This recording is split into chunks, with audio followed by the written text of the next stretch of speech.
Hello दोस्तों, मेरे channel पर आप सब लोगों का स्वागत है। आशा करती हूँ आप सब लोग अच्छे होंगे। आज मैं ये कुछ विशेष बातें हैं जो अहोई अष्टमी के व्रत में होती हैं बता रही हूँ।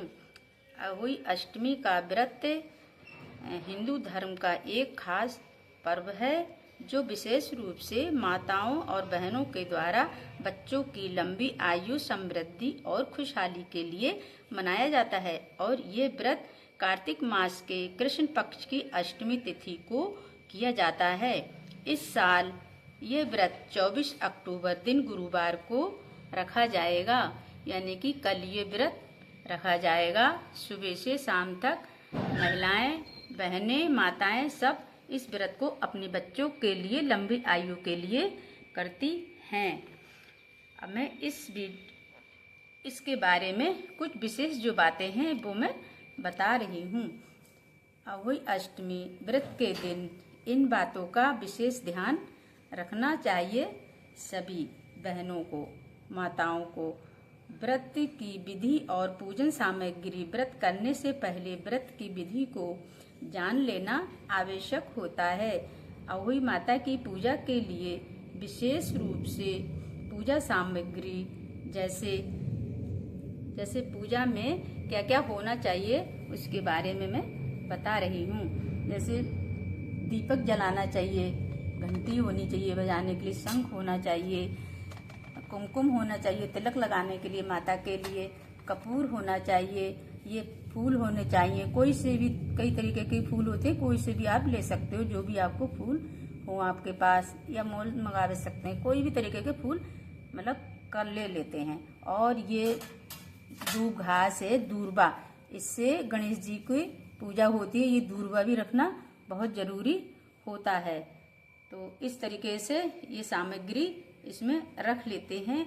और मिठाई भी रखते हैं, और चावल और कुछ मेवाएं भी रख लेते हैं। और ये कलश है, ये कलश में मैंने पानी भरा है, इसमें पानी भर लेते हैं, पूरा भरा हुआ होना चाहिए। और इधर ये है मेरा करवा, ये करवा भी रख लेते हैं। और इसमें दक्षिणा रखते हैं, और इसमें कुछ मीठा रख लेते हैं। मैंने इसमें ये चीनी रखी है। इस तरीके से इस व्रत को करते हैं। और सेब भी रख लेते हैं, कुछ फ्रूट रख लेते हैं, जो भी हो आपके पास। मैंने ये केला और ये सेब रख लिए हैं। इस तरीके से इसमें सामग्री रखते हैं और विधि विधान से पूजा करते हैं। अब नंबर 2, इसमें और क्या होना चाहिए। अहोई माता की तस्वीर या दीवार पर अहोई माता की चित्र बनाएं। आजकल तो मार्केट में बहुत सारे विशेष रूप से तस्वीरें आ रही हैं। उन तस्वीरों को, कैलेंडर को ला सकते हैं और लगा सकते हैं, उस पर पूजा अर्चना कर सकते हैं लगा करके। नहीं तो पहले क्या होता था, दीवार में ही हाथ से बनाते थे। तो अब तो ला सकते हैं मार्केट से, और कैलेंडर से पूजा कर सकते हैं। सात्विक आहार और निर्जला व्रत कैसे रखते हैं। बहुत सी माताएं बहनें व्रत नहीं रख पाती हैं निर्जला। तो निर्जला व्रत तो खैर रखना ही होता है, क्योंकि निर्जल व्रत रखना विशेष रूप से होता है ये बच्चों के लिए। अहोई अष्टमी का व्रत निर्जला होता है, जिसमें पूरे दिन पानी नहीं पीते हैं। अगर किसी की तबीयत खराब हो तो वह फल वगैरह खा लेते हैं। जिसको शुगर वगैरह है और वो व्रत सही से नहीं रख पाते हैं तो वो फ्रूट खा सकते हैं। नंबर 3, विशेष ध्यान देना चाहिए सुबह उठकर कि हमें सुबह उठकर क्या करना है और क्या नहीं करना है। व्रत के दिन सूर्य उदय से पहले स्नान करें।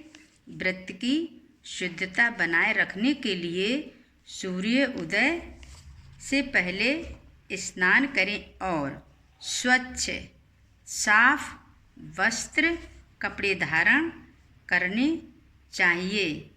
साफ सुथरे कपड़े पहन करके ही माता का ध्यान करें, पूजा अर्चना करनी चाहिए। नंबर 4, सूर्यास्त के बाद अहोई माता की पूजा। अहोई अष्टमी की पूजा का समय सूर्यास्त के बाद होता है। इस समय माताएं अहोई का ध्यान करती हैं, माता का पूजा विधि विधान से पूजा करती हैं, प्रार्थना करती हैं। पूजा के बाद ही व्रत को तोड़ा जाता है। नंबर 5, संतान की कुशलता के लिए अहोई अष्टमी के दिन खासकर अपने बच्चों के लंबी आयु और स्वास्थ्य की कामना करने, संतान की सुरक्षा और समृद्धि के लिए अहोई माता से हाथ जोड़ करके विनती करनी चाहिए। नंबर 6, तारे देखकर के व्रत का पारण किया जाता है। तारे देख कर ही व्रत को खोला जाता है। कुछ स्थानों पर तारे ही की पूजा करके व्रत को खोलते हैं और तारे देख कर के शाम को व्रत खोलना चाहिए। इसके साथ साथ तभी अपने व्रत को खोलना चाहिए। अहोई अष्टमी व्रत के दिन ना करें और भी कुछ गलतियां, नकारात्मक सोच और व्यवहार के से बचें। अहोई अष्टमी व्रत के दिन मन की शांति और सकारात्मक रखना बेहद जरूरी होता है। किसी के साथ विवाद या कलह से बचें। नकारात्मक विचार, क्रोध और निराशा से खुद को दूर रखें। झूठ बोलना भी नहीं चाहिए इस वाले व्रत में। इस दिन सच बोलें और सच्चाई का पालन करना विशेष महत्व रखता है। झूठ बोलना या किसी को धोखा देने से व्रत का फल कम हो जाता है, फल नहीं मिल पाता है। इसलिए इस दिन किसी से झूठ नहीं बोलना चाहिए। अगर मेरी वीडियो आप सब लोगों को पसंद आए तो मेरी वीडियो को लाइक जरूर कीजिएगा, शेयर कीजिएगा और मेरे चैनल को सब्सक्राइब कर लीजिएगा। अगर इसमें कोई गलती हो गई हो बोलने में तो मैं उसके लिए क्षमा चाहती हूँ। धन्यवाद।